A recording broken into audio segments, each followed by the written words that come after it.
हम पढ़ रहे हैं चैप्टर प्रिंसिपल्स ऑफ मैनेजमेंट। ठीक है, मैंने क्या बताया था, दो लोग हैं जिन्होंने प्रिंसिपल्स बताए हैं, एक फेयोल और एक टेलर। अभी हम फेयोल के प्रिंसिपल्स पढ़ रहे हैं। टोटल कितने प्रिंसिपल्स हैं?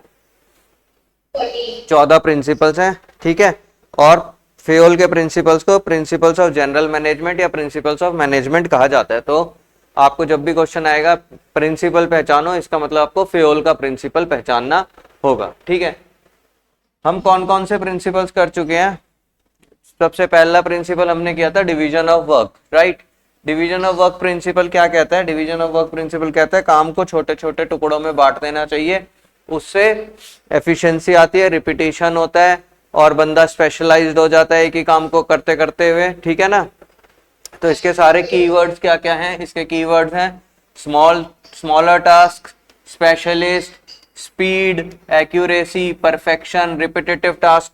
और एक और चीज जो मैंने नोट करवाई थी वो ये कि ये managerial as well as operational level पे दोनों पे काम करता है। मतलब एक मैनेजर को भी अपने काम छोटे छोटे हिस्सों में बांट देने चाहिए और जो ऑपरेशंस कर रहा है बंदा रियल टाइम, उसको भी अपने काम छोटे छोटे हिस्सों में बांट देने चाहिए। याद आ गया? दूसरा प्रिंसिपल हमने किया था A&R, authority and responsibility. Authority and responsibility principle क्या कहता है? ये कहता है कि अथॉरिटी और रिस्पॉन्सिबिलिटी के बीच में क्या होना चाहिए? बैलेंस होना चाहिए, पैरिटी होनी चाहिए। 3-4 बातें कहता है ये। एक तो ये कहता है अथॉरिटी पावर है और रिस्पॉन्सिबिलिटी ड्यूटी है। अथॉरिटी कौन से डायरेक्शन में मूव करती है? डाउनवर्ड, ऊपर से नीचे दी जाती है। और रिस्पॉन्सिबिलिटी अपवर्ड डायरेक्शन में मूव करती है। A should be equal to R. If A is more than R, then there will be misuse of powers, and if A is less than R, then there will be delay in task और काम नहीं होगा। Right, simple सी बातें हैं बड़ी। Right, ठीक है ठीक है ठीक है। नेक्स्ट है आपका जो हमने पढ़ा था, नेक्स्ट है डिसिप्लिन। राइट, डिसिप्लिन हमने क्या पढ़ा था? डिसिप्लिन में हमने वो वाला डिसिप्लिन नहीं है जो आप स्कूल में सोचते हो। यहाँ पर डिसिप्लिन के अंदर जो मेन बात है वो याद रखने वाली वो ये है कि क्लियर एंड फेयर एग्रीमेंट होना चाहिए और दोनों पार्टियां अपने एग्रीमेंट को फुलफिल करें। और कभी कभी मैनेजमेंट में डिसिप्लिन लाने के लिए, मतलब ऑर्गेनाइजेशन में डिसिप्लिन लाने के लिए मैनेजमेंट पेनल्टीज का इस्तेमाल भी कर सकती है। कीवर्ड्स क्या है? कीवर्ड्स हैं good supervisor at all levels, clear and fair agreement, ये सबसे इंपॉर्टेंट है, और जुडिशियस एप्लीकेशन ऑफ पेनल्टीज। ये आपको शब्द याद रखने हैं, इन्हीं से आपको आंसर्स मिलेंगे। ठीक है, ओके। इसके बाद अगला हमने किया था रेम्युनरेशन, जो बिल्कुल इससे मिलता जुलता था, बस उसके अंदर किस चीज का फर्क आ जाता है? एक वर्ड का फर्क आ जाता है और वो वर्ड क्या होता है?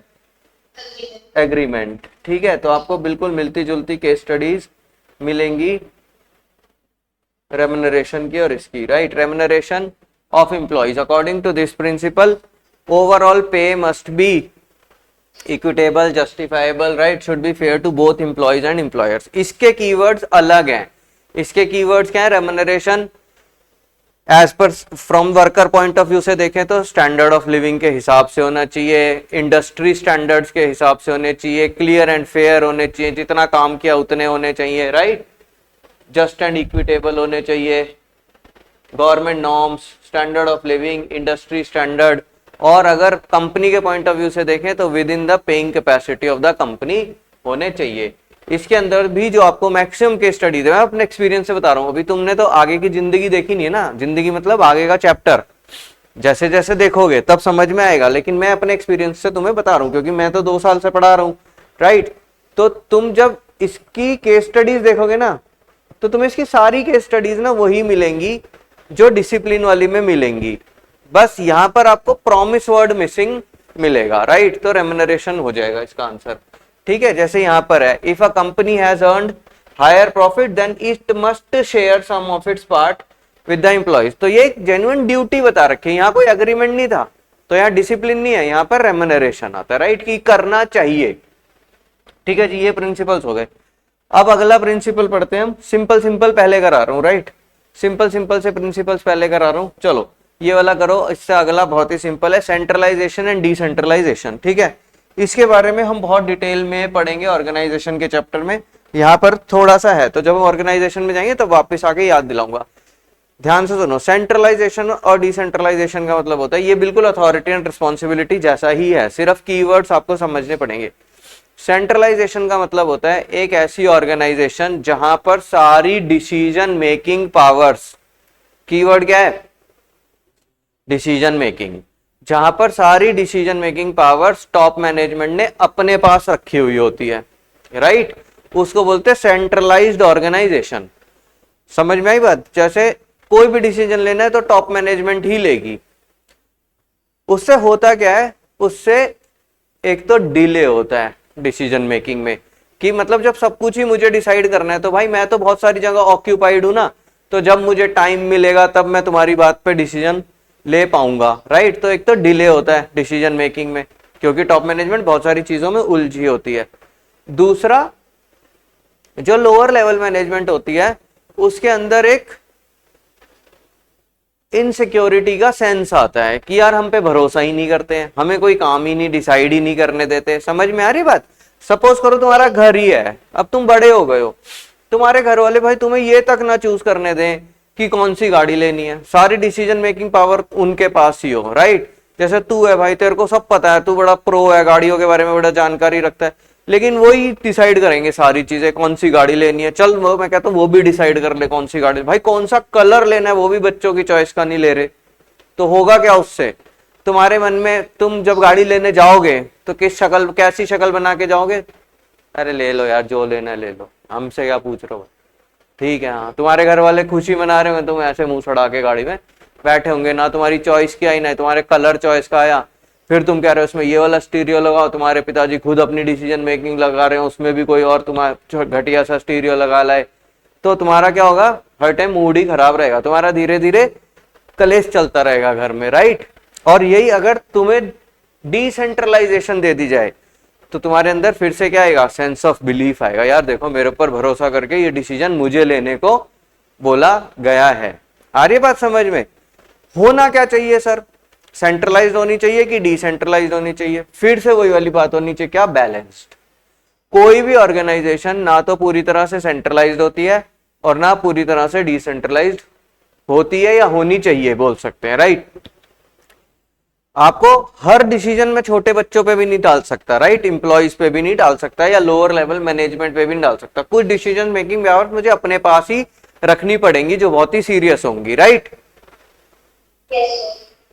दूसरी बात, डिपेंड भी करता है बहुत सारे फैक्टर्स पे, जहां पर एम्प्लॉइज बार बार अपनी बेवकूफियां प्रूव कर रहे हो, या जहां पर एम्प्लॉइज बहुत ही इमेच्योर हो, जैसे मान लो ये नई ऑर्गेनाइजेशन है अभी, ठीक है, और मैं एम्प्लॉइज रख लूं और वो एम्प्लॉइज बहुत ही इमेच्योर हो अभी, या जब भी मैंने उनको देखा हो कि मैं जब भी डिसीजन मेकिंग इन पे डालता हूं ये सत्यानाश कर देते हैं, तो उस केस में फिर मैं डिसीजन मेकिंग पावर्स अपने पास रखता हूं, तो वो ऑर्गेनाइजेशन सेंट्रलाइज्ड कहलाती है।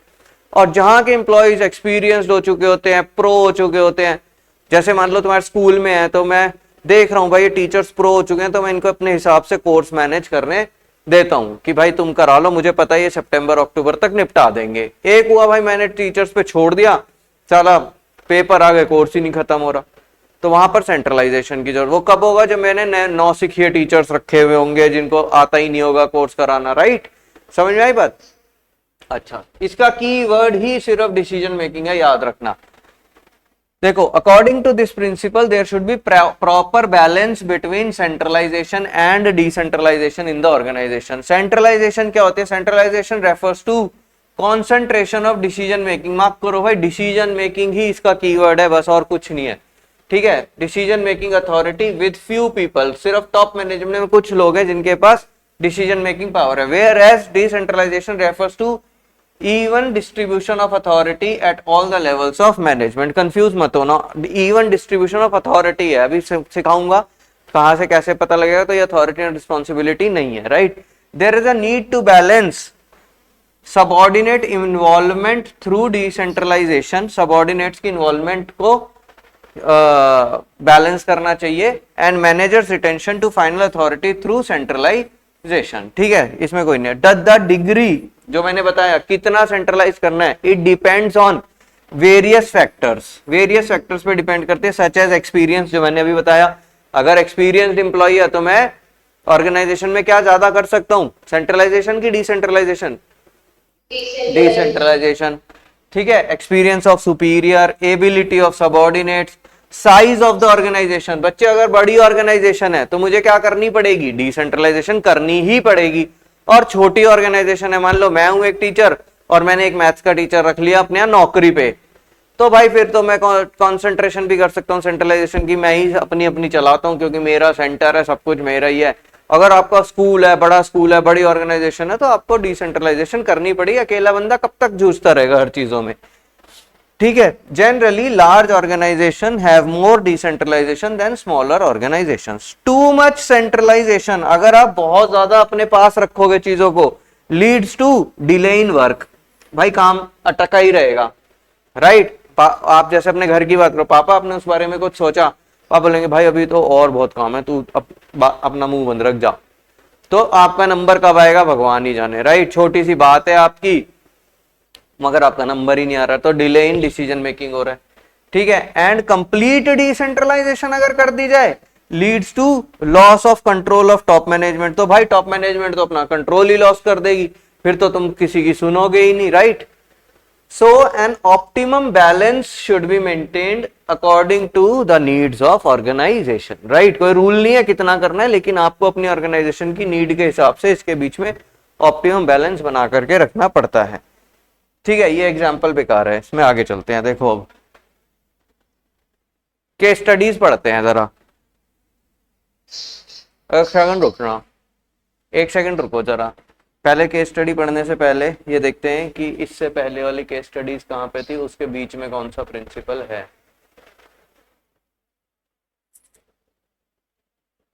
चलो देखो केस स्टडी देखो, लास्ट लाइन पढ़ेंगे, ठीक है ना। देखते हैं कुछ समझ में आता है कि नहीं आता। अगर हमने पढ़ रखा होगा तो समझ में आ जाएगा, नहीं पढ़ रखा होगा तो नहीं। Name and explain the principle of management being followed by Vaibhav Sharma. मुझे नहीं पता क्या है। वैभव शर्मा एक प्रोडक्शन मैनेजर है। To get his son admitted in the school he wanted to take a leave from the office, but on the same day an important meeting with CEO of the company was scheduled to discuss about some new medicines, ठीक है। उसके बेटे के school में कोई function था जिस दिन, और उसी दिन कंपनी के अंदर एक ऑफिस में स्पेशल मीटिंग थी, ठीक है। He did not take the leave, और उस बंदे ने छुट्टी नहीं ली और ऑफिस का मीटिंग अटेंड करी। The CEO appreciated his exemplary behavior as he gave priority to the organizational interest over his personal interest. Named and explain the principle. क्या मैंने तुम्हें ऐसा कोई प्रिंसिपल अभी तक पढ़ाया है, कोई कहानी ऐसी सुनाई है? नहीं, तो ये हमारे काम का नहीं है, छोड़ देते हैं इसको फिलहाल। दूसरा वाला मैंने आपको बता दिया था पिछली क्लास में कि फास्ट कूल वालों ने सिर्फ बोला है, आस्क है, एग्रीमेंट नहीं है। It's employees to work overtime in order to meet growing demand of AC, however the employees were not paid overtime. हाँ, कितनी गलत बात है, ठीक है ना।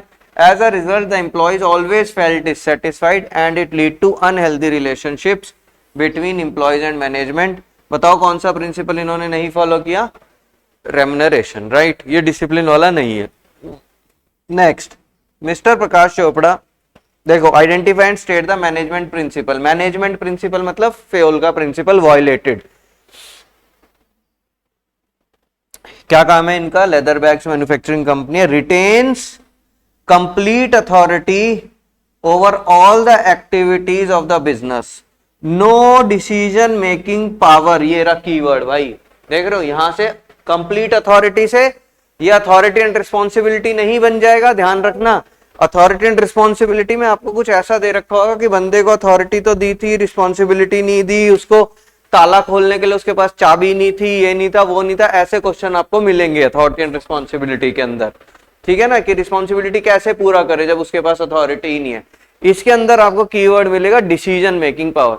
No decision making power is given to the subordinates. As a result mister Prakash खुद ही हमेशा day to day operational activities में फंसे रहते हैं, जिससे कि वो अनेबल हैं concentrate on core issues of the company. भाई वो बच्चों को सब्जियां तक लाने नहीं देते, खुद हर चीज खुद ही पसंद कर करके लाते हैं सब्जियां भी, तो वो सारा दिन इन्हीं में उलझे रहते हैं कि सब्जी कितने की आई, ये वाला टमाटर सड़ा हुआ निकला, राशन कितने का आया, ये कितने का आया, वो कितना आया।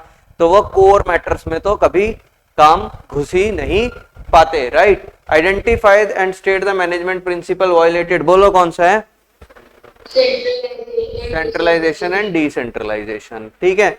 Mister Prakash, how can mister Prakash concentrate more on core issues, कैसे कर सकते हैं?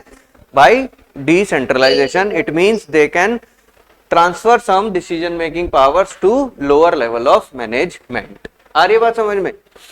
ओके, अब ये क्या प्रिंसिपल है सर? ये बहुत ही आसान प्रिंसिपल है, ये बहुत ही आसान प्रिंसिपल है, इसका तो नाम ही इतना आसान है, subordination of individual interest over general interest. Individual interest का क्या मतलब हुआ? अपना खुद का फायदा, राइट।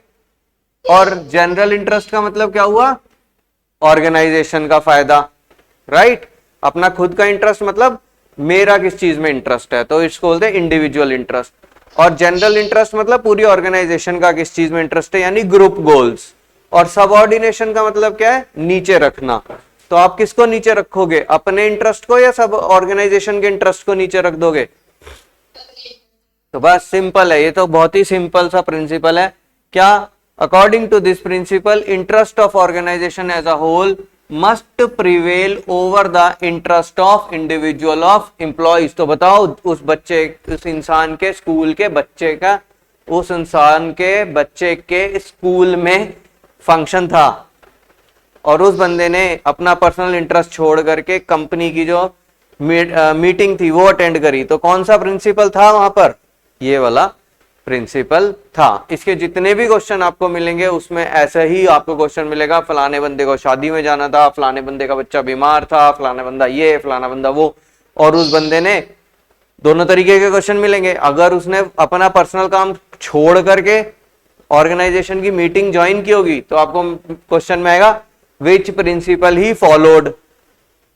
तो subordination of individual interest over general interest. और अगर वो शादी में चला गया होगा तो क्या आएगा question? Which principle he violated, right.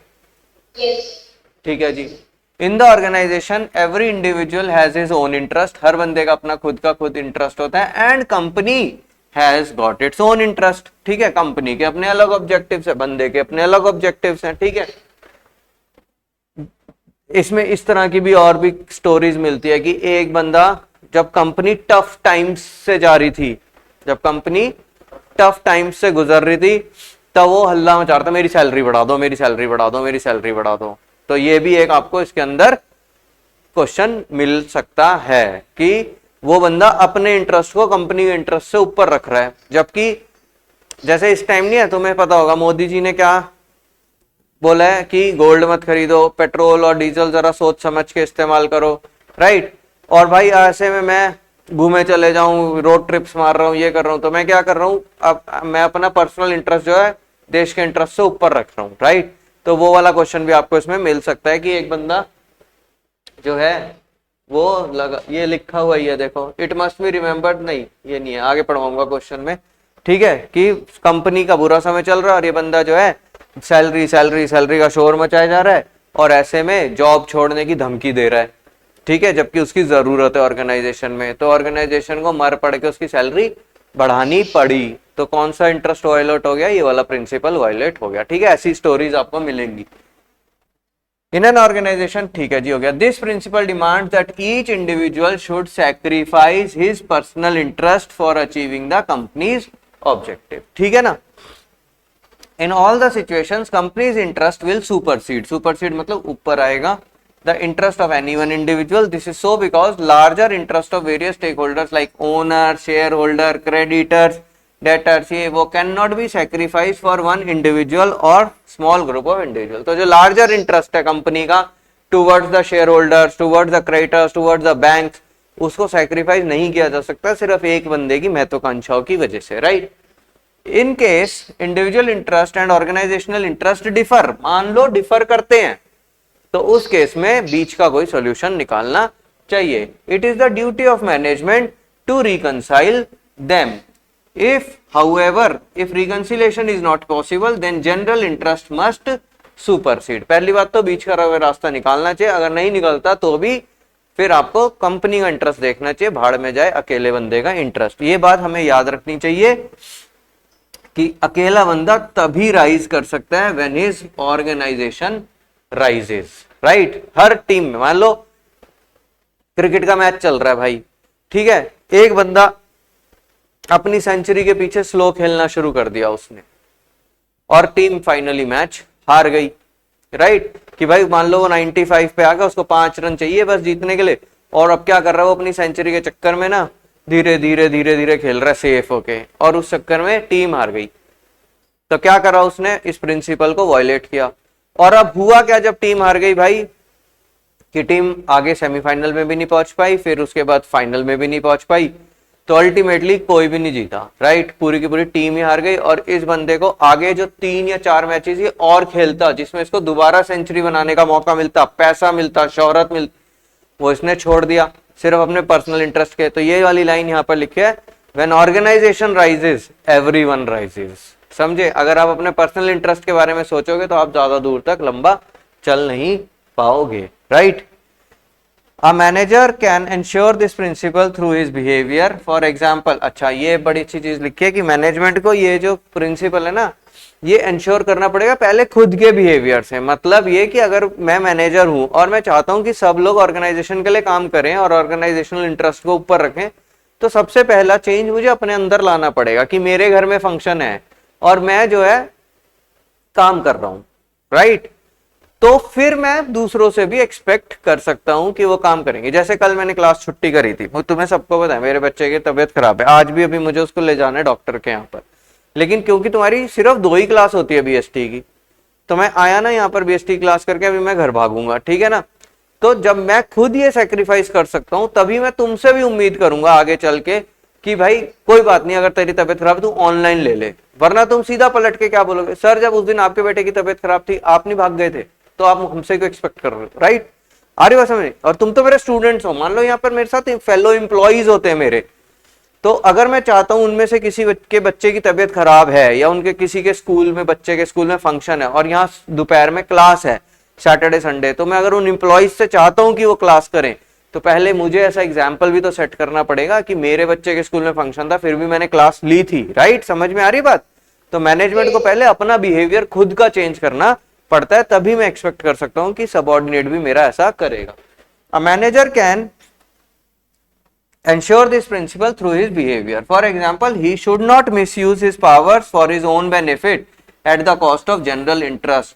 This will ensure same behavior from the workers. ठीक है, manager should set an example for others.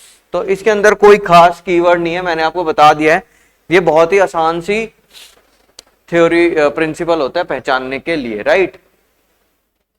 देखो, if manager objectives is to earn more salary and company is going through financial crisis. मैंने पढ़ के तो नहीं बताया, मैं कौन सा इसको घर से, इतना आसान सब्जेक्ट है। अगर कोई कहानी की तरह सुना देना तो तुम्हारा सारा काम सरल हो जाता है।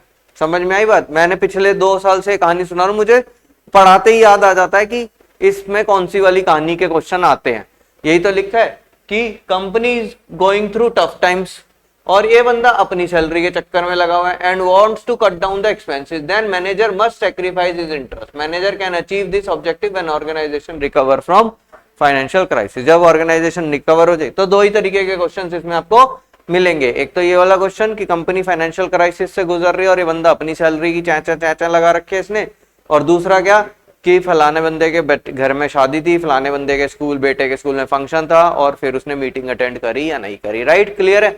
कितने हो गए भाई हमारे प्रिंसिपल्स, बताओ जरा। 4 पिछली क्लास में हो गए थे और आज हमने आने के बाद कितने कर लिए, अभी 2। कौन कौन से हो गए? डिवीजन ऑफ वर्क, सीधा बोल, अथॉरिटी एंड रिस्पॉन्सिबिलिटी, उल्टा मत बोल, ठीक है। Authority and responsibility, next remuneration, फिर डिसिप्लिन। ये दोनों तो साथ साथ आने, भूलना ही नहीं है, ठीक है। अच्छा, और 14 ऐसे नाम से आपको याद नहीं होने चाहिए कि मुझे सारे नाम से याद हैं, अपने आप आपको सब याद हो जाएंगे जब पढ़ोगे 14 के 14, कोई लंबी चौड़ी चीज नहीं है, ठीक है। डिसिप्लिन हो गया, 5वां हमने पढ़ा सेंट्रलाइजेशन, डिसेंट्रलाइजेशन, और एक अभी हमने पढ़ा subordination of general interest over organisation, subordination of individual interest over general interest. इसके बाद अगला आसान प्रिंसिपल ऑर्डर। ऑर्डर, ठीक है, ऑर्डर प्रिंसिपल क्या कहता है भाई, ये कौन सा ऑर्डर है, ये ऑर्डर हुकुम चलाने वाला ऑर्डर नहीं है, ये ऑर्डर हुकुम चलाने वाला ऑर्डर नहीं है, ये ऑर्डर है, ये क्या बोलेंगे हिंदी में, ये ऑर्डर है चीजों को ऑर्डर में रखना, चीजों को सही तरीके से रखना, नीटनेस एंड क्लीनलीनेस के लिए ये वर्ड लिखा गया है ऑर्डर। समझ में आई बात? प्रॉपर मैनेजमेंट एंड प्लेसमेंट, ठीक है, management and placement of things, ठीक है। अब ये ऑर्डर प्रिंसिपल के अंदर दो तरीके के ऑर्डर्स की बात करता है, एक कहता है सोशल ऑर्डर, या पहले लिखता हूं मटेरियल ऑर्डर, एक कहता है मटेरियल ऑर्डर और एक कहता है सोशल ऑर्डर।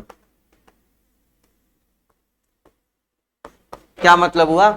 अगर मैं ब्रॉडली बात करूं ऑर्डर, तो ये बोलता है कि सारी चीजें अपनी जगह पे सही से रखी होनी चाहिए ऑर्गेनाइजेशन में। अगर आप चाहते हो सक्सेस मिले, तो ये नहीं कि आप रोज सुबह आने के बाद चीजें ही ढूंढे चले जा रहे हो, भाई चीजें नहीं मिल रही। जैसे ये सचमन यहाँ आता है, या त्रिशी तुमने भी मुझसे ऑफलाइन क्लास ले रखी है, राइट, मेरे सेंटर में चीजें हमेशा ऑर्डर में रखी होती थी भाई। आने के बाद मुझे पता होता था कहाँ मेरा ये पेन रखा हुआ है, कहाँ मेरे सेल रखे हुए हैं, सेल अगर खत्म हो गए हैं तो मुझे पता है कि मेरे पास 3 सेल और रखे हुए हैं। भाई हो जाते ना क्लास में सेल खत्म अचानक से, तो मैं उसी टाइम चेंज कर लेता हूँ, राइट। तो ये नहीं है कि भाई अभी क्लास ही खत्म हो गई, मेरे सेल चार्ज ही नहीं है, या मैं चार्ज तो है ढूंढ नहीं पा रहा बैग की कौन सी पॉकेट में रखे हुए हैं, राइट। तो चीजें अपनी जगह पर रखी होनी चाहिए। जैसे वो अंदर फ्रिज रखा हुआ है पानी का, वो एक जगह पर रखा हुआ है, जो भी चीज है सब अपनी अपनी जगह पे रखी हुई है, तो इसको बोलते हैं ऑर्डर, ठीक है। अब इसको थोड़ा सा नीचे इन्होंने बाइफरगेट किया, एक हो गया मटेरियल ऑर्डर। मटेरियल ऑर्डर का मतलब हो गया चीजें, कि सारी चीजें अपनी सही जगह पर प्लेस्ड होनी चाहिए।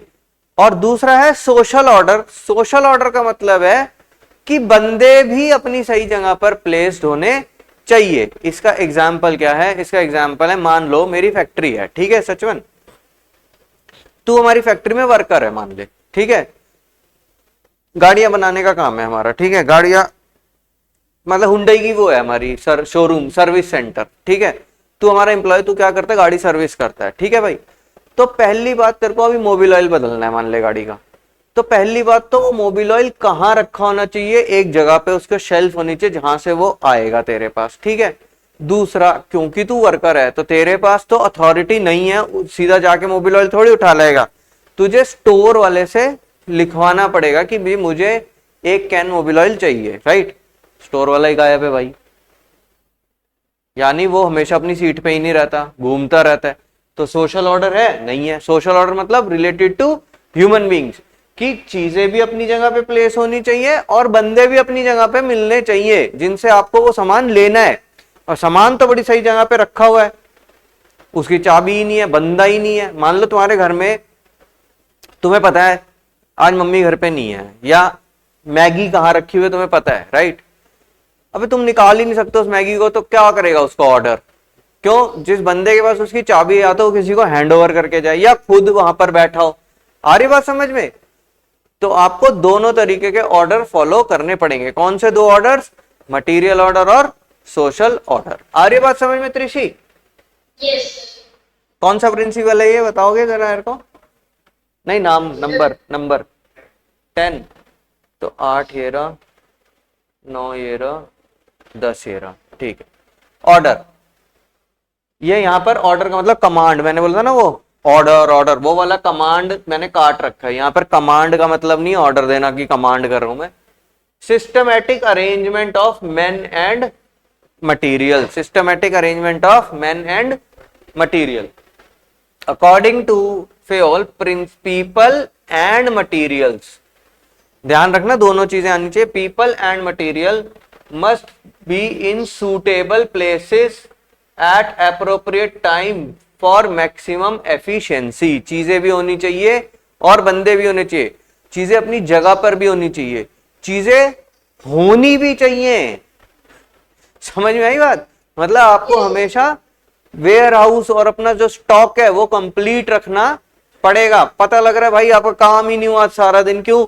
एक छोटा सा पेज नहीं था, एक छोटा सा पेज नहीं था और सारा काम अटक गया उसकी वजह से, राइट? समझ में आई बात? दूसरा, पेज तो था लेकिन मिल नहीं रहा कहाँ है, तो ये क्या हो गया, चीजें ऑर्डर में नहीं है।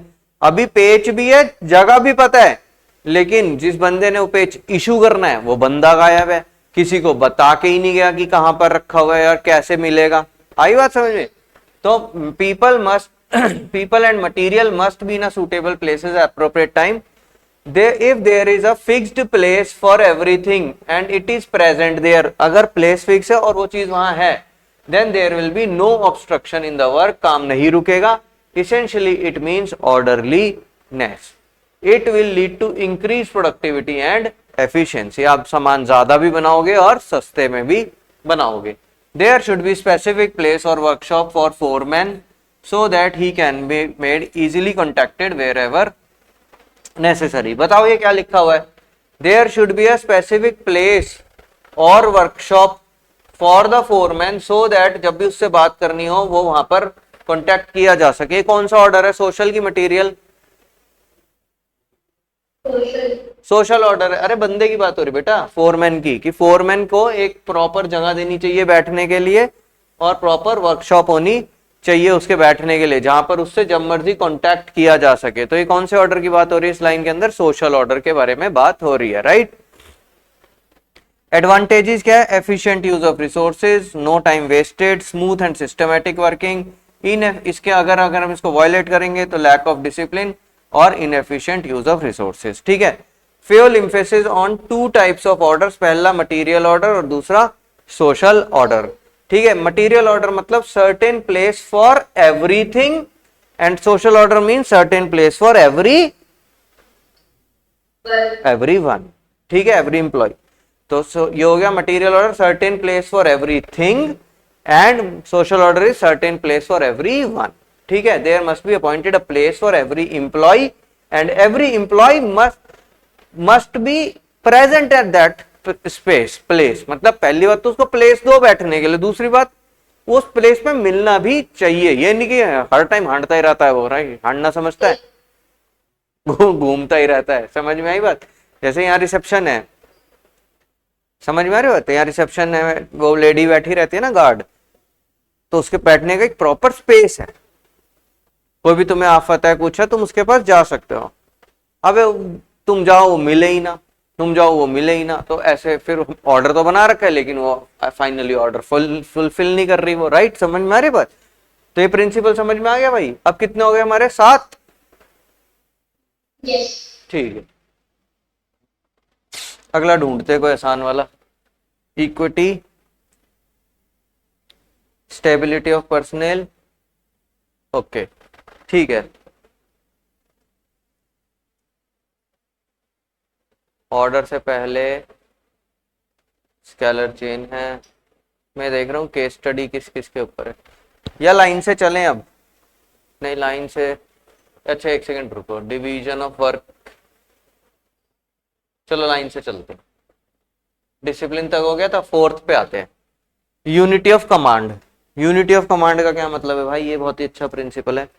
यूनिटी ऑफ कमांड का प्रिंसिपल होता है कि एक बंदे को एक ही बंदे से ऑर्डर मिलना चाहिए। यहां पर कमांड का मतलब क्या है? ऑर्डर। ठीक है, ऑर्डर मतलब हुक्म। यूनिटी ऑफ कमांड का मतलब क्या है कि अगर तुम मेरे एम्प्लॉय हो, मान ले तुम्हारे स्कूल में 2 टीचर अकाउंट्स पढ़ाने लग जाए भाई, ठीक है?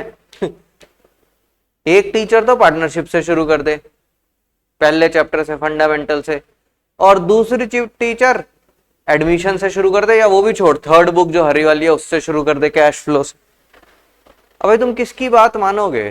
दोनों की बात मानोगे? तुम तो बिल्कुल कंफ्यूज हो जाओगे कि मैं क्या करूं क्या ना करूं, राइट? जैसे मान ले, होता नहीं कि तुम्हारे साथ कितनी बार ऐसा हो जाएगा कि तुम, घर में भी होता होगा कि तेरे को तेरे पापा ने बोला कि ये चीज लेकर आ, और मम्मी ने साथ में बोल दे ये चीज कर, तो तू फंस जाएगा। अब मैं पहले किसका काम करूं यार? है, फंस जाओगे ना भाई कि पहले किसकी बात मानूं? फलाना बंदा भी पीटेगा, ये भी मारेगा। तो भाई एक सबऑर्डिनेट के कितने बॉस होने चाहिए? एक ही बॉस होना चाहिए, उसको बोलते हैं यूनिटी ऑफ कमांड। अगर एक बंदा मल्टीपल बॉसेस से ऑर्डर मिलेंगे उसको, तो क्या होगा भाई? एक तो डिले होगा, दूसरा वो एम्प्लॉय परेशान हो जाएगा, और तीसरा उन दोनों मैनेजर्स में भी झगड़े होने के चांसेस बन जाएंगे। ईगो क्लैशेस आ जाएगी, तूने मेरी बात क्यों नहीं मानी, तूने मेरी बात क्यों नहीं मानी। आई बात समझ में भाई? Okay, according to this principle, अच्छा लिखो जरा ऊपर, related to functioning of employees, जो जो लिखवा रहा हूं लिखते चले, जो काम आएगा। Related to functioning of employees लिख त्रिशी, और अगला कीवर्ड लिखो one subordinate one superior, one subordinate one superior, ठीक है। चलो आगे देखो, according to this principle each subordinate should receive orders and should be accountable to, मतलब मेरे को ऑर्डर भी एक ही बंदा देगा और मेरी जवाबदेही भी उसी बंदे को होगी, मैं मल्टीपल लोगों को जवाब नहीं दूंगा। राइट, समझ में आई बात? To one and only one superior, right. तो हर बंदे का जो ऑर्डर रिसीव करेगा एम्प्लॉय, वो एक ही मैनेजर से करेगा और उसकी आंसरेबिलिटी भी एक ही मैनेजर के लिए होगी। If an employee gets order from two superiors at the same time, then the principle of unity of command is violated, ठीक है। डुअल सबऑर्डिनेशन, डुअल सबऑर्डिनेशन मतलब दो दो सुपीरियर्स को अगर आपकी जवाबदेही होगी, आप दो दो सीनियर्स के सबऑर्डिनेट होंगे, should be avoided as it creates confusion to the subordinate। पहला पॉइंट लिखो यहां पर one, it creates confusion, keyword है ये, ठीक है, कीवर्ड है, आपको क्वेश्चनों में मिलेगा। it leads to confusion शब्द as it is, and conflict, ये दूसरा point, and conflict between the superiors, superiors के बीच में भी झगड़े होंगे ही होंगे, ठीक है। so in order to avoid confusion, keyword conflicts, keyword disharmony and many other unpleasant situations. Unpleasant situation मतलब जब आप फंस नहीं जाते कि कैसे झूठ कैसे बोलूं, अब निकलूं कैसे यहां से, ठीक है। अनप्लीजेंट सिचुएशंस की यार इसको उसका नाम ले दिया तो ये बैंड हो जाएगा कि ये मैं कैसे बोलूं कि मैं उनका काम कर रहा था इसलिए आपका काम पूरा नहीं कर पाया, फंस जाता है ना बंदा। तो ऐसी अनप्लीजेंट सिचुएशन से बचने के लिए the employee should receive orders from one boss only, ठीक है भाई। According to Fayol, if this principle is violated then authority is undermined। ओ भाई ऑसम, भाई मोस्ट इंपॉर्टेंट लाइन है ये, इसको मार्क कर लो, इसको मार्क कर लेना भाई। लिखी है ना ये लाइन त्रिशी किताब में? yes, अभी समझाता हूं इसको, मोस्ट इंपॉर्टेंट लाइन क्यों कह रहा हूं, पेज मोड़ लेना भाई, ये लाइन तुम्हारा क्वेश्चन गलत कराएगी ही कराएगी। पढ़ो इस लाइन में क्या लिखा है। According to Fayol, if this principle is violated, और मल्टीपल टाइम्स आता है ये पेपर में क्वेश्चन, मल्टीपल टाइम। जिस बच्चे ने, सच्ची बता रहा हूं अपनी तारीफ नहीं कर रहा, जिस बच्चे ने या तो किसी ढंग के टीचर से ट्यूशन ना लगाई हो, या जिसको एनसीईआरटी की एक एक लाइन पता ना हो, मतलब ट्यूशन की ही बात कर लो, जिस बच्चे ने ट्यूशन ना लगाई हो वो इस क्वेश्चन का आंसर सही कर ही नहीं सकता। अभी दिखाता हूं क्यों। अगर ये प्रिंसिपल वायलेट होता है देन अथॉरिटी इज अंडरमाइंड, तो अथॉरिटी की झंड हो जाती है, अंडरमाइन मतलब बेइज्जती, ठीक है। तो अथॉरिटी की झंड हो जाती है। कैसे झंड हो गई अथॉरिटी की, समझ में आई बात? क्योंकि दो दो बॉसेस ऑर्डर दे रहे हैं, एक का पूरा नहीं होगा, आप दोनों में से एक का ही पूरा कर पाओगे तो दूसरे वाले की क्या हो जाएगी, क्या हो जाएगी? अंडरमाइंड, झंड हो जाएगी, झंड, ठीक है। तो authority is undermined. Discipline is in jeopardy, jeopardy का मतलब होता है खतरे में पड़ जाना, तो डिसिप्लिन खतरे में पड़ जाएगा, राइट, क्योंकि फिर कियोस मचेगा, चिल्लम चाट होएगी, right. Order distributed and stability threatened, order disturb, distributed लिखो, ऑर्डर डिस्टर्ब हो जाएगा और स्टेबिलिटी थ्रेटन्ड हो जाएगी। ये लाइन ना लिखी हुई आती है एज इट इज, और आपसे पूछा जाता है किस प्रिंसिपल की बात हो रही है। इसके अंदर इतने सारे मिसलीडिंग कीवर्ड्स हैं। यहां से कौन सा प्रिंसिपल बनता है ये? Authority and responsibility. यहां से कौन सा प्रिंसिपल बनता है? ये डिसिप्लिन, यहां से ऑर्डर, और यहां से अभी मैं पढ़ाऊंगा स्टेबिलिटी ऑफ पर्सनेल। कितने शब्द हो गए? 1 2 3 4, 4 प्रिंसिपल्स हैं जिनके नाम लिखे हुए हैं इस लाइन के अंदर, लेकिन उन चारों में से कोई प्रिंसिपल है नहीं। आ रही बात समझ त्रिशी? 100% तो नहीं बोलूंगा, मतलब बहुत चांसेस होते हैं, हर स्कूल वाला डालता है ये, क्योंकि पता होता है कि ये गलत होएगा। एमसीक्यू में आता है, एमसीक्यू में 4 प्रिंसिपल लिखे होंगे आपके सामने भाई, कौन कौन से लिखेंगे? Authority and responsibility, discipline, order, और 3 तो ये हो गए। स्टेबिलिटी को छोड़ भी दूं तो चौथा यूनिटी ऑफ कमांड लिखा भाई। यूनिटी ऑफ कमांड दूर दूर तक बच्चे के दिमाग में नहीं आता, जिसने इन डेप्थ नहीं पढ़ाई करी होती है, जिसके ट्यूशन वाले मास्टर ने ये चीज नोट नहीं करवा रखी होती। पेज मोड़ देना, ये स्पेशल पढ़ के जाना आपको। समझ में आई बात? ये 100% गलत होता है। तो अगर ये लाइन आ जाए according to Fayol if this principle is violated, ऐसे ही आएगा। According to Fayol if this principle is violated then this, नीचे लिखा होगा किस प्रिंसिपल की बात हो रही है। ठीक है, तो कौन सा प्रिंसिपल है ये? Unity of command. Principle of unity of command is followed as subordinate receive orders and is accountable to only one superior. ठीक है, तो अगर ये बंदा एक ही बंदे से ऑर्डर करता है और अकाउंटेबल भी एक ही बंदे को है, तो इसको principal of unity of command बोलते हैं। हाउ एवर इन फिगर, अच्छा ये रहा है, मैंने पूरा नहीं पढ़ा। फिगर 2.1 में यहाँ पर यूनिटी ऑफ कमांड फॉलो हो रही है कि नहीं हो रही? और यहाँ पर ये 2 सुपीरियर से ऑर्डर मिल रहा है, इसको नहीं हो रही। एक ये लाइन लिखो साइड में, पर्पस लिखो इसका, टू प्रिवेंट डुअल सबऑर्डिनेशन लिखा हुआ है ना। तो जो मैंने नोट करवाया है वो लिखो, और यही मैं बार बार तुम्हें बताना चाहता हूँ, यही फायदा है भाई बेस्टी की ट्यूशन लगाने का। समझ में आ रही बात? आपकी 0 मेहनत, वरना आप अच्छा स्कोर कर ही नहीं सकते। क्यों आते हैं बच्चों के 100? इसीलिए आते हैं भाई बीएसटी की ट्यूशन लगाने के बाद। इतना इजी, इसमें कोई ना जाके घर में ऐसे होमवर्क करना अकाउंट्स की तरह, ना दिमाग लगाना, बैठ के कहानी सुननी और किताब में इंपॉर्टेंट मार्क करते चले जाना है। राइट? अगला आता है, अच्छा ये तो सिंपल है, ध्यान से पढ़ लो, एग्जाम्पल्स है।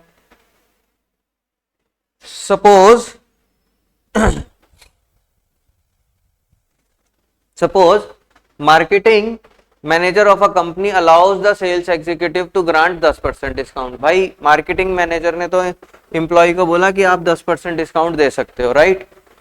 वेयर एज फाइनेंस मैनेजर क्या बोल रहा है कि भाई 5% से ज्यादा डिस्काउंट मत देना। ठीक है, अब बताओ किसकी बात माने? बंदा फंस गया हो तो। ठीक है, in the given case there is a lack of unity of command. This can be avoided if there is a coordination between various departments. ठीक है ना, सिंपल है। प्रोडक्शन का जो फोरमैन है कौन से लेवल का है ये? नहीं, अरे फोरमैन है भाई, फोरमैन लोअर ऑपरेशनल लेवल का बंदा है ये।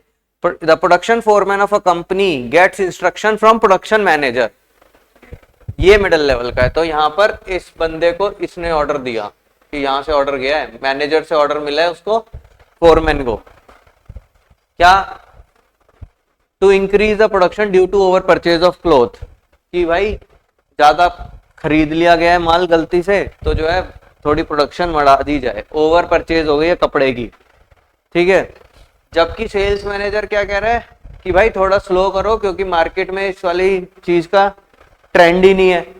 तो भाई वो किसकी बात माने? प्रोडक्शन वाले की बात माने कि मार्केटिंग वाले की बात माने? तो इस तरह की केस स्टडी आती है। ये तो सिंपल है केस स्टडी, ये वाली केस स्टडी सिंपल है। जो मुश्किल है वो ये है जो मैंने तुम्हें लाइन नोट करवाई है भाई। 4 मिसलीडिंग कीवर्ड्स हैं इसके अंदर, राइट? इसको भूल मत जाना भाई। ठीक है Trishi? Production manager of the company instructs a salesman to go slow. Production वाला बंदा सेल्समैन को कह रहा है कि धीरे चलो, और मार्केटिंग वाला कह रहा है ऑन फास्ट सेलिंग। तो ये सारे के सारे जो है कलेश के काम है। ठीक है, एडवांटेजेस क्या है? No confusion, responsibility easily fix की जा सकती है, राइट? क्योंकि एक ही बंदे ने काम दे रखा है तो रिस्पॉन्सिबिलिटी फिक्स की जा सकती है। मैंने काम दिया था, क्यों नहीं हुआ? अगर दो बंदे ऑर्डर देंगे तो भाई फिर तो मस्त है, एम्प्लॉय के तो मजे आगे हो गए, मैं इसका काम कर रहा था, मैं उसका काम कर रहा था, इधर उधर झोलझाल करता रहेगा, राइट। जैसे मान ले तुम्हारे स्कूल में जो मैंने एग्जांपल दिया, टीचर है, होमवर्क क्यों नहीं किया, अगर एक ही टीचर देगी तो भाई रिस्पॉन्सिबिलिटी तेरी है, फिक्स की जा सकती है कि मैंने ही तो काम दिया था, क्यों नहीं किया। अगर दो टीचर दे रहे होंगे तो तू भाई दोनों को बेवकूफ बनाता जाएगा, मैं तो उनका काम कर रहा था, उनको मैं तो इनका काम कर रहा था, दोनों ने काम दे रखा था, मुझे समझ ही नहीं आया, मैं कंफ्यूज हो गया, मेरे को दोनों ही चैप्टर समझ नहीं आए, ठीक है ना, तो भाई रिस्पॉन्सिबिलिटी फिक्स ही नहीं की जाएगी, ठीक है। अवॉइडेंस ऑफ ईगो क्लैशेस, और इसमें ईगो क्लैशेस भी नहीं होती हैं सबऑर्डिनेट्स सीनियर्स के बीच में, ठीक है। It creates confusion, it will be difficult to fix responsibility, lack of discipline, chances of ego clashes, ठीक है भाई। अगला प्रिंसिपल नाम बिल्कुल इसके जैसा है, यूनिटी ऑफ डायरेक्शन। अच्छा पहले यहां पर आ जाते हैं, क्वेश्चंस आ गए, क्वेश्चंस कैसे आ गए, पहले यूनिटी ऑफ डायरेक्शन के बाद में, चलो। फॉर द लास्ट 2 years, बताना जरा, for the last 2 years tulip industry is not working smoothly and systematically. Question पढ़ो, which management principle is being ignored. Last line पढ़नी है पहले क्वेश्चन, ठीक है। Can the problem be solved if only management become serious. भाई देख, question किए बिना आंसर निकालना, क्या ये प्रॉब्लम सॉल्व की जाती है, की जा सकती है if only management become serious in fulfilling promises. What should be appropriate course of action to achieve smooth and systematic functioning. भाई प्रॉमिस वर्ड आ गया, मैं तो क्वेश्चन बिना पढ़े आंसर निकाल सकता हूं। क्या है आंसर, प्रोमिसेस वर्ड आ गया, डिसिप्लिन। आई बात समझ में, क्या सिर्फ एक तरफ से प्रोमिसेस पूरे हो तो हो जाएगा काम, ये लिखा हुआ है इसके अंदर। क्या ये प्रॉब्लम सॉल्व की जा सकती है अगर मैनेजमेंट अपने प्रोमिसेस पूरे कर दे। अभी मैंने क्वेश्चन नहीं पढ़ा, मुझे नहीं पता क्वेश्चन क्या है, भाई मैंने तुम्हें जो कीवर्ड्स करवाए ना, मैं केस स्टडी बिना पढ़े आंसर निकाल सकता हूं। सिर्फ मुझे आंसर में मैक्सिमम ऑफ द टाइम मुझे क्वेश्चन इस जो लास्ट की 2 लाइनें पढ़ी वहीं से ही कीवर्ड मिल जाएगा। आ रही बात समझ में, आया त्रिशी समझ में आया। प्रोमिसेस वर्ड कहीं और है ही नहीं पूरी किताब में, एग्रीमेंट, प्रोमिसेस और कहीं नहीं है पूरी किताब में ये शब्द, समझे। For the last 2 years tulip industries is not functioning properly. The relation between management and employees are becoming bitter by bit, day by day. दिन ब दिन कड़वाहट आती जा रही है। After a complete analysis, it was observed that employees were not working effectively and efficiently, and management is not fulfilling its commitment of increments and promotions. And लिखा हुआ है, because नहीं लिखा हुआ, and लिखा हुआ है। अगर यहाँ because होता तो आंसर बदल जाता, अभी समझ लो। सुनो, ऑर्डर, इसका आंसर तो डिसिप्लिन ही है। अब अगला क्वेश्चन, अगली लाइन पढ़ो, क्या ये प्रॉब्लम सॉल्व की जा सकती है अगर ओनली सिर्फ मैनेजमेंट अपना काम ढंग से करना शुरू कर दे। नहीं, क्यों, क्योंकि यहां पर ये दोनों ही मक्कार हैं, एंड वर्ड लिखा हुआ है ना तो ये काम ढंग से कर रहे हैं और ना मैनेजमेंट अपना काम पूरा कर रही है। तो क्या सिर्फ अगर मैनेजमेंट पूरा कर दे तो काम सही हो जाएगा सारा, नहीं, इनको भी काम ढंग से करना पड़ेगा, राइट। और अगर ये क्वेश्चन होता एंड की जगह लिखा होता बिकॉज, और यहां पर ओनली वर्ड हटा होता, और फिर हो जाता कि मैं ये एम्प्लॉइज है ढंग से काम नहीं कर रहे because management is not fulfilling, तो अब किसकी गलती है, सिर्फ मैनेजमेंट की। तो क्या ये प्रॉब्लम सॉल्व हो सकती है if management become serious, yes. समझ में आ रही बात बच्चों, तो कैसे आपको पढ़ना है, और देख लो इस प्रोमिसेस वर्ड से इस क्वेश्चन का आंसर सीधा निकल करके आ गया, ठीक है। हाँ भाई सचमन लग रहा है कुछ फायदा, वेरी गुड। नेक्स्ट, त्रिशी समझ में आ गया कैसे ढूंढना है प्रिंसिपल, विच मैनेज। अब देखो फिर से कोशिश करेंगे आंसर निकालने की। Which principle of management is being overlooked, हमें क्या पता, प्रिंसिपल ऑफ मैनेजमेंट से ये पता लग जाता है कि 14 में से कोई एक है, right. What can be possible consequences, जब हमें प्रिंसिपल ही नहीं पता तो हमें कॉन्सिक्वेंसेज क्या पता होंगे। What should be done by mister Aditya and mister Kantilal to resolve, ये भी नहीं, कुछ समझ नहीं आ रहा क्वेश्चन देख के कि कौन सा प्रिंसिपल है। आगे बढ़ते हैं, ये भाई प्रोडक्शन फोरमैन है श्यामलाल साहब, और he gets instruction from mister Aditya, इसको आदित्य से इंस्ट्रक्शन मिली है टू इंक्रीज द प्रोडक्शन।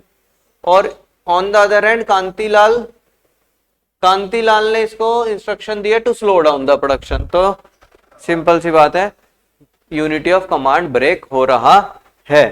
ठीक है, what should be done, possible consequences में क्या लिखोगे, यही जो ऊपर लिखे हुए थे, क्या, कियोस और कंफ्यूजन और लैक ऑफ डिसिप्लिन और ईगो क्लैश, राइट। और क्या किया जा सकता है इसके अंदर किया ये जा सकता है कि इनका एक ही सबऑर्डिनेट बना दिया जाए। ठीक है त्रिशी, अब ध्यान से सुनियो, अभी पिछले वाले में मैंने तेरे को यहाँ पर पर्पस नोट करवाया था, यहाँ पर right, purpose to prevent dual subordination. अभी अगला प्रिंसिपल हम कर रहे हैं यूनिटी ऑफ डायरेक्शन, ये क्योंकि मैंने फोटो खींच रखी है ना, अगला देखो यूनिटी ऑफ डायरेक्शन है, राइट। तो ये ना यूनिटी ऑफ डायरेक्शन का पर्पस है, इसको लिख ले त्रिशी। यूनिटी ऑफ डायरेक्शन का पर्पस क्या है, to avoid overlapping of activities, prevents overlapping of activities. ठीक है, ये बहुत ही बेकार सा प्रिंसिपल है, इस पे आपको क्वेश्चन भी नहीं मिलेंगे आसानी से, और अगर इसके क्वेश्चन मिलते भी है ना तो एक डायग्राम मिलेगा साथ में आपको हमेशा, जिसमें कुछ एरोज बने होंगे। ये बता रहा हूं मैं भाई, काम की बात बता रहा हूँ, समझ रहे हो, ये कोई नहीं बताता, मतलब जो बच्चे ट्यूशन नहीं पढ़ते उन्हें पता ही नहीं, और ट्यूशन भी पढ़ते हैं तो लोग समझाते रहते हैं, रटाते रहते हैं। मैं क्या बता रहा हूँ, यूनिटी ऑफ डायरेक्शन एक ऐसा प्रिंसिपल है जिसपे आपको बहुत ज्यादा क्वेश्चंस नहीं मिलेंगे, ध्यान से सुनना मेरी बात। और जब भी मिलेगा तो साथ में एक डायग्राम जरूर मिलेगा जिनमें एरोज बने होंगे, पेज पलट तेरे को दिख जाएगा। और हाँ, एरोज में एक डायग्राम होगा जिसमें एरोज टेढ़े मेढ़े चल रहे होंगे, कोई ऊपर कोई नीचे कोई इधर कोई उधर, और एक डायग्राम होगा जिसमें सारे एरोज एक ही डायरेक्शन में चल रहे होंगे, इसको बोलते हैं यूनिटी ऑफ डायरेक्शन। इसका मतलब क्या होता है प्रिंसिपल का, कि पूरी की पूरी organisation must work towards a same goal की तरफ लोगों को काम करना चाहिए। ये नहीं कि सबका अपना अपना, कोई इधर इस दिशा में भाग रहा है, कोई उस दिशा में भाग रहा है। और एग्जाम्पल लिया जाता है इसमें फुटबॉल टीम का, जैसे मान लो फुटबॉल टीम है और हमें सामने वाले के गोल पोस्ट में गोल मारना है, तो भाई सारी टीम अल्टीमेटली किस तरफ भाग रही होती है, उसी तरफ भाग रही होती है। ऐसा थोड़ी होता है कोई इधर भाग रहा, कोई उधर भाग रहा, कोई इस तरफ भाग रहा, कोई, तो अल्टीमेटली मेरा गोल उधर है तो सारी टीम उधर ही भागनी चाहिए। बहुत ही बेकार सा और कंफ्यूजिंग सा प्रिंसिपल है, लेकिन इसके साथ डायग्राम जरूर मिलता है। ठीक है, चलो देखते हैं क्या है, लिखेंगे इसमें। मैंने वहां पर लिखवाया था related to functioning of employees, लिखवाया था कि नहीं लिखवाया था? yes. इसमें लिखो related to functioning of organisation, लिखो।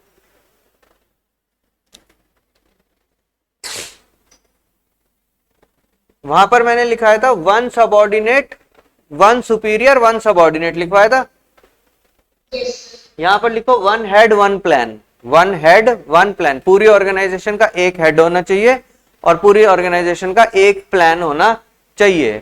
जैसे अगर किसी का प्लान प्रॉफिट इंक्रीज करना है ऑर्गेनाइजेशन का, तो उस टाइम पे ये नहीं होना चाहिए कि हमें क्वालिटी इंक्रीज, कोई बंदा क्वालिटी इंक्रीज की बात कर रहा अलग से, समझ में आई बात? तो सारी कंपनी का एक ही प्लान होना चाहिए। According to this principle all the units of an organisation should be moving towards the same objective through coordinated and focused efforts। ठीक है, कोई कीवर्ड नहीं है खास। It ensures unity of action and coordination and avoids unnecessary duplication of efforts। ये बस एक keyword है, मैंने ऊपर लिखवाया भी है, आपको लिखवा दिया ना। पर्पस क्या लिखवाया? To avoid duplication of efforts, यही लिखवाया ना। Overlapping of efforts, overlapping of activities, right, यही एक कीवर्ड है और इस पे कोई केस स्टडी आपको ज्यादा मिलेगी भी नहीं, don't worry. Example, if a company is manufacturing motorcycles as well as cars, यहां पर ऑल द यूनिट्स लिखा है ना, ऑल द यूनिट्स। चाहे तो यहां पर एक चीज और नोट कर लो, कीवर्ड के अंदर ही, keyword multi product company, multi product company, इसके क्वेश्चंस में आपको मल्टी प्रोडक्ट कंपनी मिलेगी ढूंढने को। तो यूनिट्स लिखा हुआ है ना, यूनिट्स तो अलग अलग यूनिट्स है, एक यूनिट गाड़ी बनाती है, एक यूनिट मोटरसाइकिल बनाती, मल्टी प्रोडक्ट कंपनी। मैं अपने एक्सपीरियंस से बता रहा हूँ कि किस तरीके की केस स्टडीज मिलेंगी आपको, right. If a company is manufacturing motorcycle as well as car, then it should have two separate units or division for both of them, and each unit or division should have its own in charge, plans and resources। दोनों units के अपने अलग अलग plans होने चाहिए, अपने अपने अलग अलग हेड्स होने चाहिए और अपने अलग अलग एक्शन होने चाहिए। यानी एक यूनिट का एक हेड एक प्लान, एक यूनिट का एक हेड एक प्लान, और उनके प्लान्स आपस में क्लैश नहीं होने चाहिए, राइट। अजीब सी बात लिखी है, ऊपर कह रहे थे कि पूरी ऑर्गेनाइजेशन का सेम प्लान होना चाहिए। If there is implies that there should be one head and one plan for group of activities having same objectives, for group of activities having same objective। If a company is manufacturing motorcycle as well as cars, then it should have two separate divisions for both of them, each division should have its own in charge। क्या मतलब हुआ इसका? इसका मतलब हुआ कि ये एक कंपनी है, ये कार्स भी बना रही है और ये मोटरसाइकिल्स भी बना रही है। इस कंपनी वाली डिवीजन, देखो मैंने यहाँ पर यूनिट्स लिखा है ना, यूनिट्स और डिवीजन, तो यहाँ पर इस यूनिट का एक हेड होना चाहिए और उसका एक प्लान होना चाहिए, ये बना लो तुम भी कहीं पर, ठीक है। और इस मोटरसाइकिल वाली यूनिट का एक अलग हेड होना चाहिए और इसका एक अलग प्लान होना चाहिए, और ये आपस में क्लैश नहीं करने चाहिए। अगर इसका गोल प्रॉफिट मैक्सिमाइजेशन है तो इसका गोल कुछ अलग हो सकता है। फॉर एग्जांपल इसका गोल सेल्स मैक्सिमाइजेशन हो सकता है, और इसकी पूरी यूनिट सेल्स मैक्सिमाइजेशन के लिए काम करेगी और इसकी पूरी यूनिट प्रॉफिट मैक्सिमाइजेशन के लिए काम करेगी। बनाओ एक बारी फिर देखते हैं। बड़ा ही घटिया प्रिंसिपल, ये सबसे घटिया प्रिंसिपल है, ना तो कोई ढंग से समझा रखा है इसको, ना कोई केस स्टडी है। मैं जब भी इस पे आता हूँ ना, मेरा दिमाग खराब हो जाता है।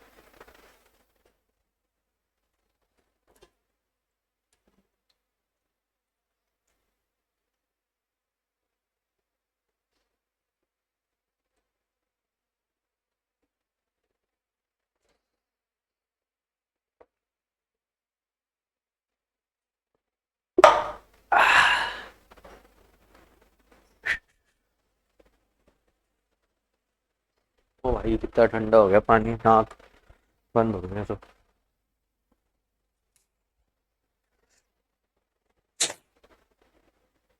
किया, लिखा भी हुआ मैंने, division for example cars, motorcycle, scooter, one divisional head, one plan. Sorry, आगे चलो देखो क्या है। अच्छा, तो difference between unity of command and unity of action direction है। देखो जरा, यूनिटी ऑफ कमांड क्या बोलता है? Each subordinate should get receive order from one and only one superior. It prevents dual subordination. It affects individual employee को ही सिर्फ दिक्कत होती है कि यार किसको जवाब दूं, किसको, पूरी ऑर्गेनाइजेशन को नहीं होता पंगा। और सिग्निफिकेंस क्या है? It brings efficiency, harmony and discipline. इसमें क्या है भाई? It implies that there should be one head and one plan for group of activities। Group of activities मतलब unit oblique division, right? तो एक यूनिट की जो ग्रुप ऑफ एक्टिविटीज हैं उनका एक हेड और एक प्लान होना चाहिए। It prevents overlapping of activities. It affects the entire organization. It facilitates unity of action and coordination of efforts। बकवास है, ज्यादा टेंशन लेने की जरूरत नहीं है। अभी केस स्टडी करवा दो, या तो मिलेगी नहीं, या मिलेगी तो ऐसी मिलेगी। ये देखो सारे एक ही गोल की तरफ काम कर रहे हैं और इसके अंदर कोई एरो किधर जा रहा है, कोई एरो किधर जा रहा है। यहाँ लिखा है प्रेजेंस ऑफ यूनिटी और यहाँ लिखा है lack of unity of direction. ये यूजलेस है बिल्कुल।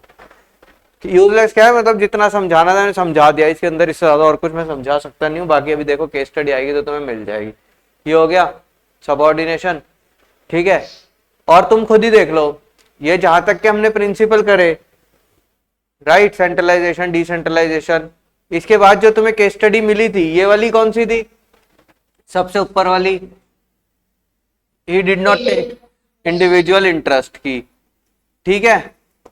ये वाली कौन सी थी, रेम्युनरेशन की। और ये वाली कौन सी थी, प्रकाश हमेशा डे टू डे ऑपरेशन में फंसा रहता है, डिसेंट्रलाइजेशन की। तो वह यूनिटी और डायरेक्शन की केस स्टडी मिलेगी ही नहीं।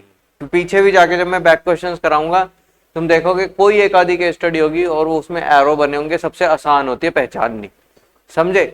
तो उसको लेके ज्यादा परेशान होने की जरूरत नहीं है। तो अब हमारे कितने हो गए और कितने रह गए, एक स्केलर चेन रह गया, इसके बाद ऑर्डर हमने कर लिया, इक्विटी रह गया, इनिशिएटिव रह गया, स्टेबिलिटी ऑफ पर्सनल, और 14 है ना, 5 रह रहे हैं, ठीक है। एक छोटा सा और कर देते हैं बस, एक इनिशिएटिव, बहुत ही आसान है। इनिशिएटिव का क्या मतलब होता है, पहल करना। तो ये सबसे आसान प्रिंसिपल, सबसे क्या, सारे ही आसान है, टेंशन मत लो। इनिशिएटिव क्या, कि भाई आपको अपने एम्प्लॉइज को मौका देना चाहिए, किस चीज का, कोई डिसीजन मेकिंग करने का या उनकी बात सुननी। अब इसमें सर ये तो बड़े कंफ्यूजिंग हो गया, इसमें भी वही वाली बात आ गई जो सेंट्रलाइजेशन और डिसेंट्रलाइजेशन में थी, कि आपको नीचे वालों को मौका देना चाहिए, नीचे वालों को और डिसीजन मेकिंग होनी चाहिए। ध्यान से, मैंने वहां पे कीवर्ड नोट करवा रखा आपको, क्या, decision making.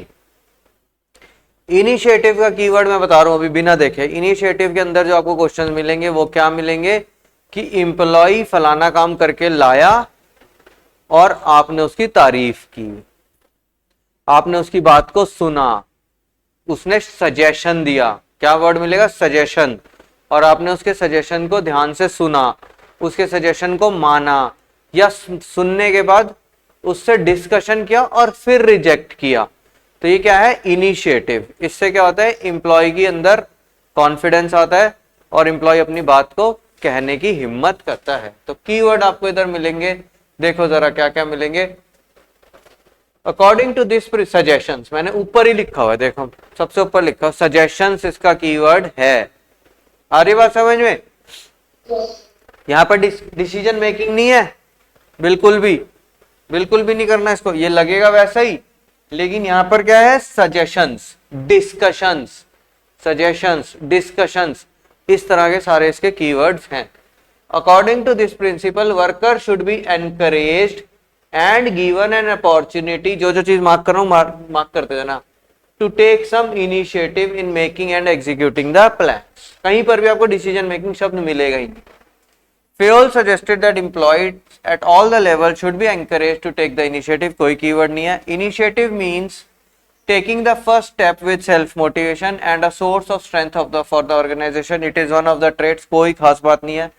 Initiative should be encouraged. However, it does not mean going against the established practices of the company for the sake of being different, of doing something against the discipline. तो भाई initiative का मतलब ये कतई नहीं है कि आप हीरो बनने के लिए कुछ भी करोगे, राइट, कि जी मैं तो बिल्कुल देखो कुछ अतरंगी काम करके ले आया, ऐसा आपको नहीं करना है। मान लो हमें बच्चे चाहिए ट्यूशन के लिए, ठीक है, हमारा एक टीचर यहां से भाई कोई ऐसा गलत काम करके बच्चा ले आए। गलत काम कैसे, कि किसी को कमीशन दे के पैसे ले आए, कि भाई मान लो वो किसी और टीचर के पास जाता है और कहता है कि ना जो भी बच्चे आपके पास 10th से पास आउट निकलेंगे ना, और वो अगर कॉमर्स लेते हैं तो आप ना उनको हमारे सेंटर पे भेज दो, और जो भी हमारी फीस है 2500 रुपये महीना, उसमें से हम 500 रुपये आपको देंगे हर महीने। तो ये हमारी कंपनी की पॉलिसीज के अगेंस्ट है। तो अगर हम भाई जो आएगा हमारा नाम से आएगा जेन्युइन, ऐसे हम किसी को पैसे देके अपना नाम नहीं बुलवाएंगे, राइट। तो हमारी कंपनी के पॉलिसीज के अगेंस्ट है, डिसिप्लिन के अगेंस्ट है। तो इसका ये मतलब नहीं है कि इनिशिएटिव का मतलब ये होगा कि भाई हमारा कोई एम्प्लॉय हीरो बनने के लिए कुछ भी उल्टा पुल्टा काम करना शुरू कर देगा, राइट। समझ में आई त्रिशी बात? Yes. अभी मेरे दिमाग में जो एग्जाम्पल है मैंने बोल दिया, लेकिन इसका मतलब यही है कि initiative should be encouraged. However, it does not mean going against the established practices of the organization just for the sake of being different or doing something against the discipline. An organization must have an employee suggestion system, and employees with useful suggestions should be rewarded. Suggestions. Right? ये देखो ये सब लोग. अच्छा ये photos जो है ना, मैं बाद में आपके साथ क्वेश्चंस भी दूंगा, जो टेस्ट दूंगा उनमें फोटोज भी होंगी, और जो एमसीक्यूज डालूंगा बिजनेस स्टडीज की, ये फोटोज आपको याद रखनी है. ये एनसीईआरटी के में पेपर में आती हैं एज इट इज. एनसीईआरटी से फोटो उठा के दे देते हैं और बोलते हैं ये कौन से प्रिंसिपल से रिलेटेड फोटो है. चलो खत्म. इसका बस एक क्वेश्चन देख लेते हैं डिसिप्लिन से रिलेटेड, अगर कोई क्वेश्चन है तो देखो जरा.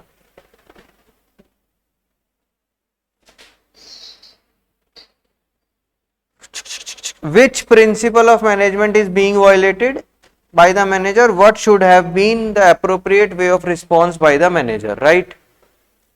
Tarun is a salesman in Messrs Star Industries. He did an aggressive research. ठीक है जी, बंदा सेल्समैन है, बंदे ने aggressive research करी है on a new cost saving advertisement technique. बंदे ने रिसर्च करी है cost saving advertisement technique, जैसे कि WhatsApp ब्रॉडकास्ट लिस्ट. ठीक है, तो बंदे ने कहा भाई हम अखबार में पर्चे बंटवाते हैं तो 1 रुपया एक पर्चे का छपवाने का लगता है. 5,000 रुपये, अगर 5,000 घर कवर करे तो 5,000 तो पर्चे को हो गए, और 50 पैसे उसको बांटने वाला लेता है तो 2,500 रुपये वो हो गए. तो 7,500 रुपये में सपोज करो हम 5,000 घरों तक अपना पर्चा फिकवा पाते हैं. इस बंदे ने क्या किया, एक सेलिंग टेक्निक, नई cost saving advertisement technique, for example इसने बल्क मैसेजिंग की टेक्निक खुद ही डेवलप करी है. क्या कि इसने करा कि ऐसे ऐसे करके हम अपलोड कर देंगे कस्टमर्स के नंबर, ये वो, और भाई साहब जो हमारा 7,500 रुपये होता था, अभी तो 5,000 रुपये में हम 50,000 कस्टमर्स तक पहुंच सकते हैं 5,000 रुपये में. And suggest the same to his manager. समझे भाई, ये क्वेश्चन ना बड़ी बारीकियों से समझना आपको. सेल्समैन ये ऑपरेशनल लेवल का बंदा है और सेल्स मैनेजर मिडिल लेवल का बंदा है. तो इसने सजेस्ट की वो पूरी टेक्निक अपने मैनेजर को. However the sales manager did not pay attention to his suggestions. कौन सा वर्ड है, कीवर्ड सजेशन, सजेशन, सजेशन. और इस बंदे ने उसके सजेशन को सुना तक नहीं. कौन सा प्रिंसिपल उसने वायलेट किया, initiative. Right. What should have been the appropriate way of response, कि उसको उसकी बात सुननी चाहिए थी, उस पर डिस्कशन करना चाहिए था, उसके प्रॉस एंड कॉन्स नोट करने चाहिए थे, और फिर उस पर एप्रोप्रिएट डिसीजन मेकिंग करनी चाहिए थी. आ रहे कीवर्ड समझ में आ रहे भाई? Yes. चलो, तो अब हमारे सिर्फ 3 या 4 प्रिंसिपल्स रह गए जो अगली क्लास में खत्म हो जाएंगे, और फिर हम चलेंगे टेलर के प्रिंसिपल्स की तरफ. और तुम त्रिशी कल नहीं अटेंड करोगे क्लास? नहीं सर, करोगे? अच्छा ठीक है, ठीक. चलो ओके जी.